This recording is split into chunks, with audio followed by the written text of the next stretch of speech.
Hello everyone and welcome you to GST Workshop Series 2021. We are very happy this year. Apart from the main workshop that we do every year, this year we have come up with something very innovative. One of our pillars that we had thought for the theme 2021 was innovation. And I'm thankful to the IDT Committee Chairman C.A. Bishan Shah for coming up with a real innovative idea wherein we are also giving you pre-recorded introductory sessions wherein the speakers will be sharing with you very important rules, insights and amendments pertaining to the topic which the main faculty is going to cover in the workshop. I am extremely thankful to all the faculties who have agreed to come and share their knowledge, share the pre-recorded videos, and I am sure this step of ours will be a great enriching value add to all of you. Thank you once again for having the trust in Ahmedabad and attending this series, and your suggestions and feedback are always welcome. Thank you so much. Welcome all the participants. We at Ahmedabad branch of WRC of ICAI are very much thankful to our chairman CA Harit Dhariwal sir, who has given us a motto and aim and vision for the year, which is ICAI: ideation, collaboration, adaptability and innovation. With that, we come with this introductory lectures which are pre-recorded for all of you. And in any game, it is said that your soldiers are required to be on your table. As GST is a big game changer for the businesses, we chartered accountants are always ready and equipped to help our businesses and clients at any moment of time with swift and smartly. And that's why we have recorded all these videos which will enable you to solve your issues related to GST, and you will be able to help your clients in a much better way, as we all are passing through this difficult time, and for GST we need some refreshing knowledge pools. So that's why we have recorded this video. I hope the same will be helpful to all of you, and happy learning. Stay safe, stay healthy. Thank you very much. Thank you Ahmedabad branch for inviting me on this GST workshop. Our today's topic is value of supply in GST. This includes the section 15 CGST Act, where the valuation is given in entire GST law. Section 15 CGST Act 2017, Rule 27 to 35 of CGST Rules 2017. Section 15 read with Rule 27 to 35 includes the valuation provisions in entire GST law. Question: what is the need to calculate the value of supply in GST? Valuation का chapter GST में क्यों requirement है? Purpose, why? To arrive at the value on which tax is to be paid. कौन सी value पे हमको tax पे करना है वो कैसे पता चलेगा? उसका कैलकुलेशन कौन सा लेना है? बहुत सारे परम्यूटेशंस कॉम्बिनेशंस होता है. हमने किसी को गुड्स दिया, सामने उसने गुड्स दिया, हमने डिस्काउंट दिया, पहले दिया, बाद में दिया, बहुत सारे इश्यूज़ है. इंटरेस्ट चार्ज किया लेट पेमेंट पे, तो कौन सी वैल्यू पे टैक्स पे करना है? That is why the valuation chapter is important in GST. One of the most important chapter, rather I can say, in GST is a valuation. आज हम बहुत सारे एग्जाम्पल पोजर टच अपॉन करके इसको कंक्लूड करेंगे. Basic concept: for value of supply we need to verify two conditions. First, price is the sole consideration. Price is the sole consideration means कोई product हम purchase कर रहे हैं या सेल कर रहे हैं, हम सेलर के एंगल से देखते हैं. कोई पर्टिकुलर प्रोडक्ट, गुड्स या फिर सर्विस हम सेल कर रहे हैं और एज अ कंसिडरेशन हमको सिर्फ मनी आ रहा है, मॉनेटरी कंसिडरेशन है, प्राइस सिर्फ आ रही है, तो यहाँ पे फॉल होता है price is the sole consideration. And second condition is supplier and recipient are not related. अगर मैंने पर्टिकुलर गुड्स किसी को सेल किया है और वो सिर्फ मुझे मनी दे रहा है ट्रांजेक्शन वैल्यू के तौर पे, और वो जो जिसको मैंने सेल किया है वो अनरिलेटेड है, और ये दोनों कंडीशन अगर फुलफिल हो जाती है, यस, तो transaction value with some inclusion and exclusion is to be considered as a assessable value. Transaction value जो है वही गिनी जाएंगी, उसमें आपको कुछ प्लस माइनस अजम्पशंस लेना नहीं है, कुछ इंक्लूजन्स है, कुछ एक्सक्लूजन्स है, वो अभी हम थोड़ी देर में डिस्कस करेंगे. तो यहाँ पर इम्पोर्टेंट क्या है कि अगर दो कंडीशन जो यहाँ पे आपकी स्क्रीन पे आपको दिख रही है वो दोनों कंडीशन फुलफिल हो जाती है तो transaction value is the value for the purpose of GST। If no, अगर ये दोनों में से एक भी कंडीशन या दोनों कंडीशन फुलफिल नहीं हो रही है तो हमको जाना है value as per valuation rule. अभी हम जो पूरा डिस्कशन करेंगे ना ये दो यस और नो में ही करने वाला है। यस और नो वही पूरे चैप्टर का क्रक्स है। अभी हम सबसे पहले यस में आगे बढ़ेंगे कि price is the sole consideration and supplier and recipient are not related. उसके अंदर क्या क्या चीज़ इंक्लूड होनी चाहिए, एक एग्जांपल के साथ जा रहे हैं कि एक फैक्ट्री है, फॉर एग्जांपल अहमदाबाद में GIDC एरिया में केमिकल की फैक्ट्री है और वो केमिकल जो है वो किसी को सेल कर रहा है, तो उनके जो इन्वॉइस के ऊपर कौन सी चीज़ कौन सी आइटम, लाइन आइटम जिसके ऊपर GST लगना चाहिए वो यहाँ पे इंक्लूड होना चाहिए ट्रांजैक्शन वैल्यू में। First, taxes, duties and charges levied by any law other than GST if charge separately. तो अगर कोई भी लोकल अथॉरिटी का या कोई भी और भी सेस लग रहा है, AMC का या म्यूनिसिपल कॉरपोरेशन का टैक्स लग रहा है या कोई भी टैक्स दूसरा है जो GST के अलावा का टैक्स है, तो उसके ऊपर भी GST लगेगा। Second, amount incurred by recipient on behalf of supplier. तो जो सप्लायर को एक्सपेंस करना चाहिए था लेकिन उसकी जगह पर रेसिपिएंट ने कोई एक्सपेंस किया है तो वो भी यहाँ पे ऐड होना चाहिए। Incidental expenses charged by the supplier, packing, transportation etcetera.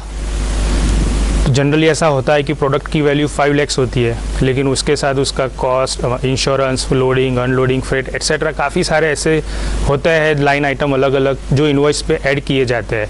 तो क्वेश्चन यहाँ पे ये आता है कि यहाँ वो सारे लाइन आइटम के ऊपर भी GST लगेगा या फिर जो बेस प्रोडक्ट की गुड्स की वैल्यू फॉर एग्जांपल 5 लाख थी सिर्फ उसके ऊपर ही GST लगेगा। तो ये प्रोविज़न बोल रहा है कि नहीं, सारे इंसिडेंटल एक्सपेंसेस के ऊपर भी GST अप्लाई होगा। फोर्थ वन, इंटरेस्ट और लेट फीस और पेनल्टी फॉर डिलेड पेमेंट। अगर मेरा टर्म्स है कि 30 डेज़ में आपको पेमेंट कर देना है जो मैंने सप्लाई किया है और उसके सामने 30 डेज़ की जगह पे कोई मुझे 50 डेज़ पे या 60 डेज़ पे पेमेंट कर रहा है एंड मैं उनसे इंटरेस्ट चार्ज कर रहा हूँ। Question, whether GST will be applicable on such interest और लेट फी और penalty portion. Yes, it is specifically included in section 15। उसके ऊपर भी GST होगा। कौन सा रेट लगेगा? नाउ भले ही ये वीडियो लेक्चर है लेकिन मैं थोड़ा सा स्लो जाऊंगा, आपको भी थोड़ा सा प्रोसेस करना पड़ेगा। कौन सा रेट लगेगा? मेरी प्रोडक्ट 18% में फॉल होती है, दूसरी प्रोडक्ट 12% में फॉल होती है, तो थर्ड प्रोडक्ट 5% में फॉल होती है, तो GST रेट कौन सा एप्लीकेबल होगा इसके अंदर?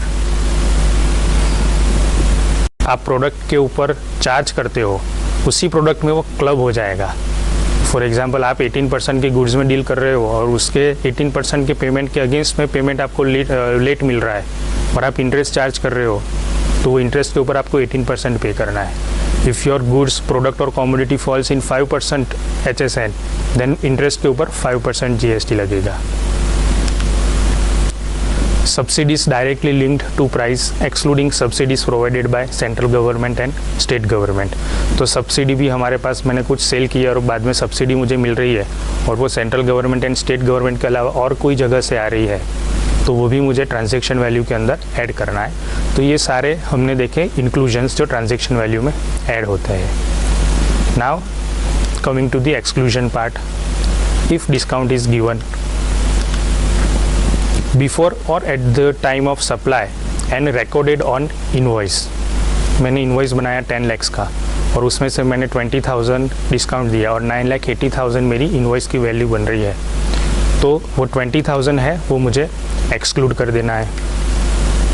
अगर मैंने 10 लाख का सप्लाई कर दिया और सप्लाई होने के बाद मुझे डिस्काउंट देना है रेट डिफरेंस का या जो भी नेगोशिएट हम बाद में कर रहे हैं और ये तीनों कंडीशन फुलफिल होती है तो मुझे एक्सक्लूड करना है, और अगर ये तीनों कंडीशन फुलफिल नहीं होती है तो मुझे इंक्लूड करना है।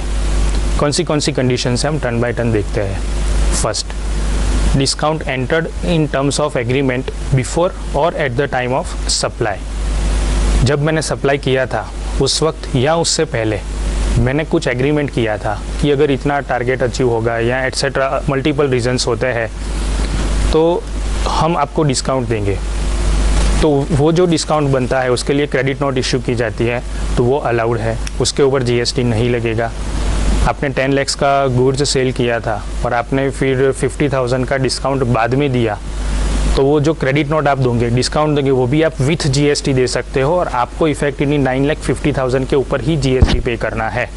Second condition is discount link to relevant invoice. मेरे एक या एक से ज़्यादा जितने भी मैंने पहले सेल किए हैं उसके साथ ये डिस्काउंट लिंक होना चाहिए। कौन से इनवॉइस के अगेंस्ट कितना डिस्काउंट है वो मैं एस्टैब्लिश कर सकूँ, ऐसी सिचुएशन होनी चाहिए। Agreement should be clear, credit note should also be clear, correct. Third condition, ITC attributable to discount reversed by the recipient. मैंने 10 लाख का इनवॉइस बनाया था, फिर बाद में मैंने आफ्टर 1 मंथ मैंने 50,000 का डिस्काउंट दिया, उसके लिए मैंने क्रेडिट नोट इश्यू की। नाउ द रेसिपिएंट अगर वो भी 50,000 जो मैं डिस्काउंट दे रहा हूँ उसकी ITC रिवर्स कर रहा है और साथों साथ जो ऊपर 2 कंडीशन हमने डिस्कस की, मतलब ये कुल मिला के ऑल 3 कंडीशंस अगर फुलफिल हो जाती है तो ये डिस्काउंट के ऊपर भी जीएसटी नहीं लगेगा। Very simple provision.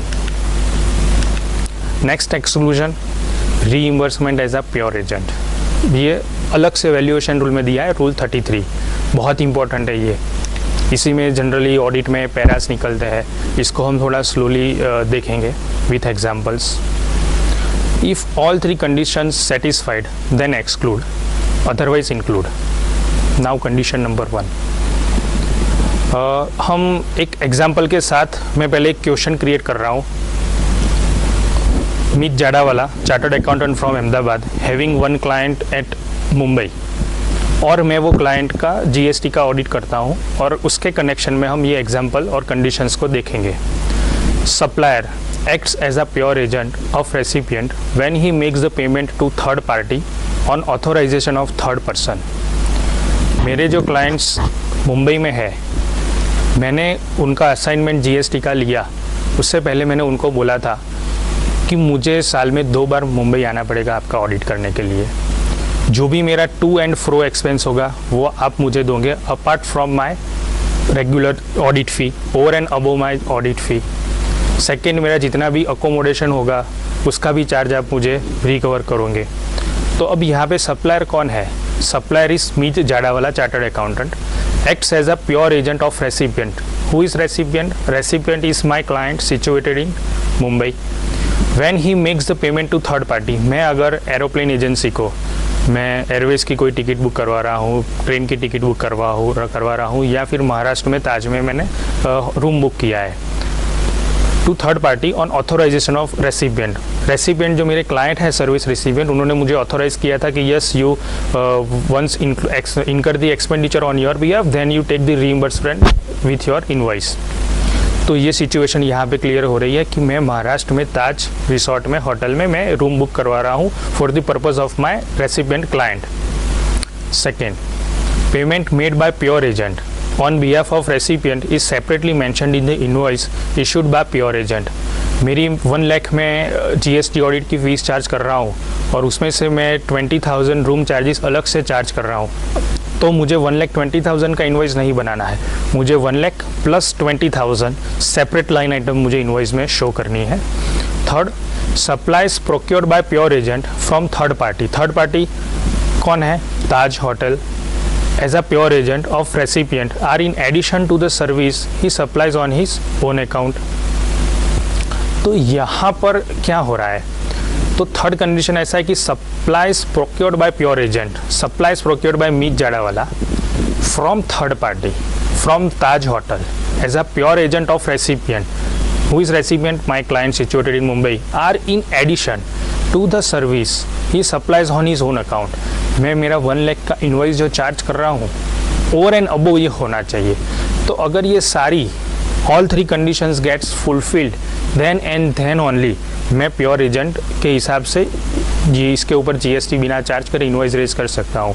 तो यहाँ पर मेरा इन्वॉइस कैसे बनेगा? 1 लाख, फिर हम उसको एग्जाम्पल को थोड़ा मॉडिफाई कर रहे हैं। मेरा ताज होटल रिसोर्ट का जो होटल का जो इनवॉइस है वो 22,000 का बन रहा है, और मेरा टू एंड फ्रो का जो ट्रांजेक्शन है वो एरोप्लेन की टिकट एक्सेट्रा 10,000 की बन रही है, तो मेरा एक्चुअल एक्सपेंडिचर 32,000 बन रहा है फॉर एग्जांपल। तो मेरा इनवॉइस 1 लाख का होगा, फिर मैं 22,000 ऑप्शन 1 22,000 का मैं इनवॉइस रखूँ ताज का, जिसके ऊपर मैंने इनवॉइस के ऊपर भी मेरे क्लाइंट का नाम रखा है, और 22,000 प्योर एजेंट मतलब जितना ही एक्सपेंडिचर मैंने किया था उतना ही मैं चार्ज कर रहा हूँ, 1 रुपये का भी मार्जिन उसके ऊपर मैं ऐड नहीं कर रहा हूँ मेरा। एंड मेरा 10,000 जो फ्लाइट टिकट थी वो मैं ऐड करके टोटल 1 लाख प्लस 22,000 प्लस 10,000 करके 1,32,000 डॉट फिगर में चार्ज कर रहा हूँ मेरे क्लाइंट से। तो जीएसटी सिर्फ 1 लाख के ऊपर लगेगा, बाकी के जो इनवॉइसेस है 2 उसके ऊपर जीएसटी नहीं लगेगा। और मुझे वो दोनों जो इनवॉइस है, एरोप्लेन में तो पॉसिबल नहीं रहता है, एग्रीमेंट के बेस पे अगर हम जीएसटी चार्ज नहीं करते एरोप्लेन टिकट पे तो चल सकता है, लेकिन जो रूम चार्ज है वहाँ पर मैं क्लाइंट का नाम रख सकता हूँ, उनका जीएसटी नंबर में रख सकता हूँ, और वो इनवॉइस की क्रेडिट मैं नहीं लूँगा, मेरे क्लाइंट लेंगे, और मुझे जीएसटी सिर्फ 1 लाख के ऊपर ही चार्ज करना है। नाउ फ्रेंड्स, ये एग्जाम्पल को मैं थोड़ा सा मॉडिफाई करता हूँ। इररिस्पेक्टिव ऑफ एक्चुअल एक्सपेंडिचर मैं 1,30,000 राउंड फिगर चार्ज कर रहा हूँ, 1 लाख प्लस 30,000 एडहोक चार्जेस, मैं ना कोई सपोर्टिंग इशू कर रहा हूँ ना एक्चुअल में रिकवर कर रहा हूँ, तो वो प्योर एजेंट से बाहर आ जाता है, और 1,30,000 के ऊपर जीएसटी लगेगा। तो प्योर एजेंट जो कंसेप्ट है उसको माइन्यूटली देखना बहुत ज़रूरी है।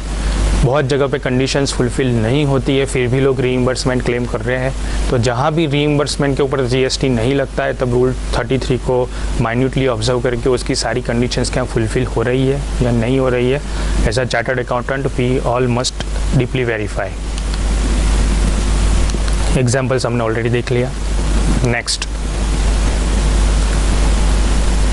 ये क्वेश्चन है आपके लिए, basic value of goods excluding GST 5 lakh, other charges to be collected by supplier over and above value of goods, जो 5 लाख में इंक्लूडेड नहीं है और लाइन आइटम नीचे अलग से मैं चार्ज कर रहा हूँ। Packing charges 10,000, transportation charges 15,000, loading and unloading charges 2,500, warranty 7,500, trade discount to be given 5% on basic value. Basic value means on 5 lakh of goods. Calculate the transaction value on which GST is payable. Now friends, I need answer from your side. Video lecture है तो आपकी आवाज़ मुझे आएगी नहीं, लेकिन आपके mind में ये टोटल कैलकुलेशन हो जाना चाहिए। तो I am sure you all are able to give the answer. This is a very basic question. तो क्या होगा यहाँ पे, पैकिंग चार्जेस होगा ऐड, ट्रांसपोर्टेशन, लोडिंग, वारंटी सारे ही ऐड हो गए क्या? कोई इसमें से प्योर एजेंट वाला है इसके अंदर? ट्रांसपोर्टेशन को भी मैं प्योर एजेंट गिन सकता हूँ? बहुत सारे क्वेश्चंस हैं, गिन सकते हैं, लेकिन फिर कंडीशंस होनी चाहिए। यहाँ पर मैंने एडहोक ही चार्ज किया है, मैंने जिक्र नहीं किया है कि मैं रीइंबर्समेंट ऑफ ट्रांसपोर्टेशन कर रहा हूँ। मैंने एडहोक ही 3% चार्ज कर दिया है मेरी इनवॉइस पे transportation. This is the answer, 5 lakh plus packing charges plus transportation plus loading plus warranty less trade discount, and transaction value will be 5,05,000, assuming GST rate at the rate 18%, CGST 9%, SGST 9%, invoice value will be 5,95,000. So जितने भी हमने अलग अलग नाम लिए, आप कितने भी नाम लो, कृष्ण भगवान कितने नाम है उनके, लेकिन अल्टीमेटली टोटल तो एक ही होता है, एक ही जगह आपको जाना है। तो आप अलग अलग नाम भले ही लिखो, लेकिन टोटल वैल्यू के ऊपर ही जीएसटी लगेगा। नाउ ये हमने ऑलरेडी भी ये चार्ट पहले देखा, लेकिन राइट साइड बॉटम में जो आपको दिख रहा है value as per valuation rule, तो पहले हमने क्या देखा कि price is the sole consideration and supplier and recipient are not related. तो मुझे सिर्फ मनी मिल रहा है एंड अनरिलेटेड पार्टी को मैंने सप्लाई किया है, तो कौन सी वैल्यू पे जीएसटी पे करना है वो हमने ऑलरेडी देख लिया। लेकिन अभी price is not the sole consideration, मतलब कुछ कंसिडरेशन इन काइंड आ रहा है या कुछ अनरिलेटेड की जगह मैं रिलेटेड पार्टी को भी सप्लाई कर रहा हूँ। ऐसी दोनों में से कोई भी सिचुएशन या दोनों सिचुएशन अगर है तो मुझे कहाँ पे जाना है? Yes, value as per valuation rule का मुझे शेल्टर लेना है और उसी के बेस पे मुझे आगे बढ़ना है। Now coming to the rule 27, valuation where consideration is not wholly in money. मैं फिर से रिपीट कर रहा हूँ, valuation where consideration is not wholly in money. उसका मतलब कि मैंने कुछ सप्लाई किया है, सप्लाई ऑफ गुड्स या सर्विस, और as a consideration other than money, या कुछ एडिशनल आ रहा है अदर देन मनी, या फिर मनी नहीं आ रहा है और 100% कुछ बार्टर में चीज़ आ रही है, कंसिडरेशन इन काइंड आ रहा है, तो मुझे वैल्यू कैसे कैलकुलेट करनी है? Value should be as per rule 27। Whether open market value of such supply is available, जो मैंने गुड्स सप्लाई किया है क्या उसकी ओपन मार्केट वैल्यू अवेलेबल है? If yes, take the value of supply is equals to open market value. मैंने goods 10 lakh का sale किया है किसी को, लेकिन उसकी ओपन मार्केट वैल्यू 12,50,000 है, और वो मैंने रिलेटेड पार्टी को सेल किया है। या फिर जो मैंने 10 लाख में सेल किया है उसके सामने वाला जो रेसिपिएंट है उसका भी कुछ एप्लीकेशन था कि उसको भी कुछ चीज़ मुझे देनी थी, उसके गुड्स मुझे देना था, या फिर वो मुझे कुछ सर्विस दे रहा है, वो एडवाइस दे रहा है, और उसी के रीज़न थ्रू मैं वो 12,50,000 की जगह पे 10 लाख में सेल कर रहा हूँ। तो यहाँ पे ओपन मार्केट वैल्यू गुड्स की 12,50,000 है, तो irrespective of my invoice value of 10 lakh 12,50,000 होना चाहिए। ये एकेडमिकली है friends. Now my question to you, आप 9 फाइल करते हो, 9C में सर्टिफाई करते हो, टर्नओवर को एक पैसे का भी डिफरेंस नहीं आता है, उतना मैच कर देते हो, नीचे साइन भी आपकी करते हो, डेट भी लिखते हो कि ये डेट को मैंने वेरीफाई किया है, तो ये आप कैसे वेरीफाई करोगे? 3CD रिपोर्ट में क्या आता है? आप किसी को पेमेंट करते हो तो वो आपके 48(2)B में आ जाता है, इनकम टैक्स के 3CD में, कि रिलेटेड पार्टी में आपने किया है। ये सेल आप कैसे डिराइव करोगे कि आपने ये रिलेटेड पार्टी को सेल किया है? एक्सपेंडिचर का रेफरेंस आ जाता है क्योंकि वो इनकम टैक्स का पर्पज़ है, लेकिन ये GST का लॉ है, ये आप कैसे आइडेंटिफाई करोगे? और आपने 9C फाइल कर दिया और ये आपके ध्यान में नहीं आया, और फिर डिपार्टमेंट आया DGCII और उसने देखा कि हाँ बहुत सारी रिलेटेड पार्टी को सप्लाई है, तो फिर या फिर कंसिडरेशन इन काइंड आ रही है, या फिर कुछ ऑब्लिगेशन जो रेसिपिएंट फुलफिल कर रहा है ऑन बिहाफ ऑफ सप्लायर और योर क्लाइंट, बहुत सारे क्वेश्चंस हैं। लेकिन उसके लिए मैनेजमेंट रिप्रेजेंटेशन, एक मैनेजमेंट रिप्रेजेंटेशन हम ले लेते हैं हमारे क्लाइंट से, उसमें बहुत सारी चीज़ लिखी हुई होती है कि वो हमको सर्टिफाई करके देते हैं। वो लिख के नहीं देंगे कि ये मेरे रिलेटेड पार्टी है, लेकिन as a consultant, as a adviser, to safeguard your role, ये मैनेजमेंट आप अगर साइन कर रहे हो, हाँ अभी वो बात अलग है कि 9C में साइन करनी है नहीं करनी है, डिबेट है, विदाउट CA साइन भी होने वाली है, बहुत सारे इश्यूज़ है या संभावना है, लेकिन जब भी आप साइन कर रहे हो तो आपको ये भी ध्यान रखना है कि सिर्फ एक्सपेंडिचर नहीं, इनकम में भी आपने कौन सी जगह पे या रिलेटेड पार्टीज़ को सेल किया है, या फिर कंसिडरेशन इन काइंड है या नहीं है। ये प्रोविजंस को मैं फिर से थोड़ा स्लो जा रहा हूँ, ये एक बार 27 हो जाएगा तो 28, 29 को मैं थोड़ा स्पीड से कवर कर लूँगा। अगर ओपन मार्केट वैल्यू अवेलेबल नहीं है आपके सप्लाई की, तो whether monetary value known for the consideration in kind, आपने 10 लाख का गुड सप्लाई किया है और उसने सामने 2 लाख का आपको फ्री ऑफ कॉस्ट कुछ दिया है, as a consideration in kind आपको कुछ दिया है, तो वो उसकी वैल्यू अगर अवेलेबल है कंसिडरेशन इन काइंड की, तो वो आपको ऐड कर देना है। तो value of supply will be consideration in money, जो 10 लाख मेरे पास आया है वो, plus amount equivalent to consideration not in money, जो 2 लाख या 2,50,000 का मुझे एडिशनल गुड्स जो जिन्होंने मुझे दिया है वो मेरे ट्रांजेक्शन वैल्यू में ऐड हो जाएगा।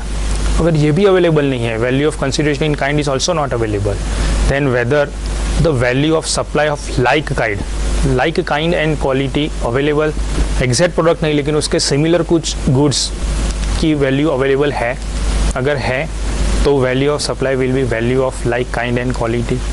अगर ये भी नहीं है तो वेदर कॉस्ट ऑफ मैन्युफैक्चर और एक्विजिशन ऑफ गुड्स और cost of provision of service known, yes then value of supply will be consideration in money plus 110% of the cost of goods which you are receiving as a barter or in a consideration or as a free of cost. and अगर ये भी नहीं है आपके पास तो residual method of valuation to be followed which is given in rule 31 and rule 31 बोल रहा है कि रीजनेबल मीन्स कोई स्पेसिफिक उसके अंदर प्रोविज़न नहीं है, जो सही होना चाहिए नॉर्मली एक्सेप्टेड स्टैंडर्ड में जो होना चाहिए उसके हिसाब से आपको बढ़ना है. Friends, this is the crux of rule 27. I again repeat the first point कि जो आप ओपन मार्केट वैल्यू अवेलेबल है वो आपको लेनी है. अगर ओपन मार्केट वैल्यू अवेलेबल नहीं है तो कंसिडरेशन इन काइंड जो आपके पास आता है उसकी वैल्यू आपको ऐड करनी है. अगर वो भी अवेलेबल नहीं है तो ऑप्शन 3 जो चार्ट में हमने देखा वैसे आपको आगे बढ़ना है. Generally first and second option के अंदर ही कोई ना कोई ट्रांजेक्शन फिट हो जाता है अगर आप रूल 27 में फॉलो होते हो तो. एक एग्जाम्पल हम शॉर्टली लेते हैं. Mr. S supplied goods to Mr. R for a consideration of ₹5 lakh excluding GST. Mr. R gave some material free of cost to Mr. S whose value was ₹20,000 along with check of ₹5 lakh. मैंने 5 लाख का supply किया, S ने mister are को 5 लाख का goods supply किया, उसके सामने 5 लाख का चेक भी आ रहा है और 20,000 की कुछ वैल्यू वाला मटेरियल भी फ्री में आ रहा है. Open market value of such goods is not available. यहाँ पे हमने एक अजम्पशन लिया है, जो मैंने 5 लाख का गुड्स सप्लाई किया है, मिस्टर एस ने 5 लाख का गुड्स सप्लाई किया है, उसकी ओपन मार्केट वैल्यू अवेलेबल नहीं है. वो स्पेशलाइज्ड गुड्स है या मोनोपोली प्रोडक्ट है या दूसरे किसी के लिए नहीं है, उन्हीं के लिए ये बनाया हुआ कस्टमाइज प्रोडक्ट है. तो यहाँ पे वैल्यूएशन क्या होना चाहिए माय फ्रेंड्स? 5 लाख. सबसे पहला क्या था? Open market value. यहाँ पे स्पेसिफिकली मैंने मेंशन किया है open market value of such goods is not available. Then exactly 5 lakh plus 20,000. Next situation, mister S supplied goods to mister R for a consideration of ₹5 lakh.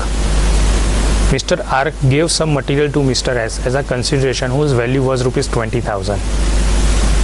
Mister S मतलब यहाँ पर क्या हुआ? Price is not the sole consideration, so rule 27 will come into the picture.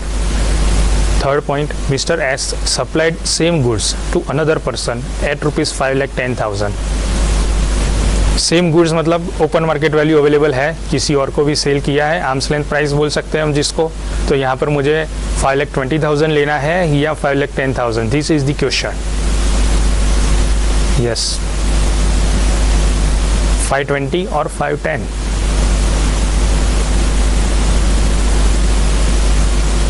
क्या है first provision? अगर open market value available है तो वही लेना है, फिर आपको कंसिडरेशन इन काइंड के वैल्यू में जाना ही नहीं है.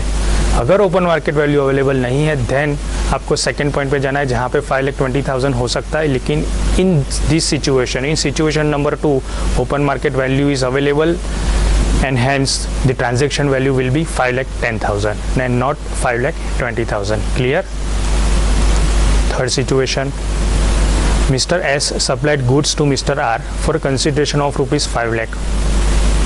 Mr. R gave some material to Mr. S as a consideration whose value was ₹20,000. Mr. S supplied like kind and quality of goods at value of ₹5,20,000. ये नई सिचुएशन आ गई. तो open market value यहाँ पे अवेलेबल है. This is not the same product, like kind and quality. तो market value यहाँ पे नहीं दी हुई है प्रोडक्ट की, तो हमको ये अजम्पशन के साथ जाना पड़ेगा कि ओपन मार्केट वैल्यू अवेलेबल नहीं है. मैं क्वेश्चन में मेंशन कर सकता था, लेकिन अभी हम ये अजम्पशन को गिन लेते हैं कि ओपन मार्केट वैल्यू अवेलेबल नहीं है. तो सेकेंड क्या आता है? Amount received as a money plus value of consideration received in kind. So यहाँ पे transaction value will be 5,20,000. Mister S supplied goods to mister R for a consideration of ₹5 lakh. Mister S supplied identical goods at value of ₹5,20,000. What will be the transaction value? So ये तो question ही incomplete है. यहाँ पे आपने ना open market value दी है, ना आपने कंसिडरेशन इन काइंड कुछ मेंशन किया है, ना ऐसा कुछ मेंशन किया है रिलेटेड है या रिलेटेड नहीं है. तो हम कैसे आंसर दें? ये तो क्वेश्चन ही हाफ है. ऐसा होता है ना कि सीए फाइनल की एग्ज़ाम में आप बैठे हो और क्वेश्चन पूछा है, बहुत बार होता है, आंसर उसके कई होते हैं, आप कौन सा अजम्पशन लेते हो उसके बेस पे होता है। तो जब भी मैं सीए की एग्ज़ाम भी देता था तो अगर क्वेश्चन में क्लैरिटी नहीं आती थी तो मैं एक अजम्पशन लिख देता था नोट में, फुट नोट में, और उसके बेस पे आंसर स्टार्ट कर देता था। तो यहाँ पर एक अजम्पशन मैं ले रहा हूँ, कुछ भी मेंशन नहीं किया है तो मुझे सामने से कुछ एडिशनल तो अज्यूम करना नहीं है, तो मैं यहाँ पे अज्यूम कर रहा हूँ कि रिलेटेड पार्टी नहीं है, कंसिडरेशन इन काइंड दिया नहीं है तो बट ऑब्वियस नहीं होगा। तो friends, whether rule 27 will be applicable? No. तो ये अनरिलेटेड पार्टी हो गई। ये हमारे स्लाइड की जो इनिशियल लेवल की जो हमने स्लाइड देखी थी वहाँ पर हमको जंप करना है। Price is the sole consideration, yes, and S and R not related, and hence the transaction value और price will be, consideration will be या ट्रांजेक्शन वैल्यू। एंड यहाँ पे 5,20,000 हमको देखना ही नहीं है, only 5 lakhs। GST will be applicable on 5 lakh only. Rule 28, उसको मैं थोड़ा स्पीड अप, 27 के बेस पे ही 28, 29 बने हुए हैं, तो यहाँ पर मैं थोड़ा स्पीड में ले रहा हूँ। Value of supply between related persons, whether open market value of supply is available, yes, same provision, value of supply will be the open market value. If no, then whether value of supply of like kind and quality available, अगर yes available है आपके पास तो आपको value of supply is equals to value of like kind and quality। 27 और 28 के बीच में से एक पॉइंट चला गया, कौन सा चला गया? फ्री गिफ्ट वाला, कंसिडरेशन इन काइंड वाला चला गया यहाँ पे, नो। तो फिर आपको कहाँ पे जाना है? वेदर कॉस्ट ऑफ मैन्युफैक्चर और एक्विजिशन ऑफ गुड्स और cost of provision of service known, अगर ये आपको पता है तो yes, value of supply will be 110% of cost. If no, then residual method of valuation is to be followed. Residual method का हमने ऑलरेडी डिस्कस कर लिया है कि रीजनेबल मीन जो आपको लगे, जो आप जस्टिफाई कर सको, उसको रेसिड्यूअल मेथड कहा जाता है। Very important, very important. This is the proviso to Rule 28, where recipient is eligible for full ITC. Who is recipient? My relative recipient. Value of supply will be value declared in invoice, shall be deemed to be open market value. मैं मेरे brother की firm को अगर कुछ product cell कर रहा हूँ और मेरी ब्रदर की जो फर्म है वो 100% मेरे गुड्स के ऊपर ITC ले सकती है, तो मैं 1 लाख का गुड्स 10,000 में भी दूँ ना, या 1 लाख का गुड्स 5 lakhs में भी दूँ ना, तो भी GST 1 लाख के ऊपर ही लगेगा, कुछ और एप्लीकेबल नहीं होगा। Departmental authority can't raise the question. लेकिन जो मेरा ब्रदर है उसने साथ साथ में कुछ एग्जाम प्रोडक्ट का भी बिजनेस स्टार्ट किया और मेरी ITC कुछ प्रोपोर्शन में उनको रिवर्स करनी पड़ रही है, देन द प्रॉब्लम अकर्स। तो जब भी ये रूल का हम शेल्टर ले रहे हैं, ये प्रोविजन का शेल्टर ले रहे हैं, तो हमको देखना है कि recipient is eligible for full ITC और not. 29, value of supply between principal and agent, इसको भी हम थोड़ा स्पीड में कवर अप कर लेंगे। Whether goods are intended for further supply as such by the recipient. If yes, recipient जो है, एजेंट है, वो फर्दर सप्लाई के लिए ही कर रहा है, तो value of supply will be any of below option, first open market value और 90% of price charge for supply of goods of like kind and quality by recipient to the unrelated person. मैंने जिसको cell किया है उसने जो unrelated party को cell किया उसकी 90% या फिर ओपन मार्केट वैल्यू, दोनों में से कोई एक ऑप्शन मैं ले सकता हूँ। अगर ये पॉसिबल नहीं है तो whether cost of manufacturing is available, अगर yes available then value of supply will be 110% of cost, and if not then residual method. So on same line, rule 28 and rule 29. The last point, friends, other valuation rules provided specifically for certain goods and services will be discussed in detail by renowned faculty, like valuation of lottery, betting, gambling, horse racing, purchase and sale of foreign currency, transactions by air travel agent, transactions of life insurance business, transactions by second hand goods dealer, token, voucher, coupon, redemption of coupon, etc. तो ये सारे valuations के provisions detail में किए हुए हैं rules के अंदर, GST रूल्स के अंदर, तो वो सारे भी डिटेल में डिस्कशन हो गए। तो यहाँ पे हमने क्या किया, आज के सेशन में, वाई वैल्यूएशन, और उसके कुछ हमने परम्यूटेशन कॉम्बिनेशंस और जो बेसिक सिचुएशंस थी वो एक एग्जांपल के साथ हमने कवर अप की. Thank you friends. I hope the fundamental of the valuation will be cleared with the examples and the provisions mentioned in my PPT. Once again, thank you, and thank you Ahmedabad branch for inviting and providing me such a great opportunity to serve our fraternity. Thank you.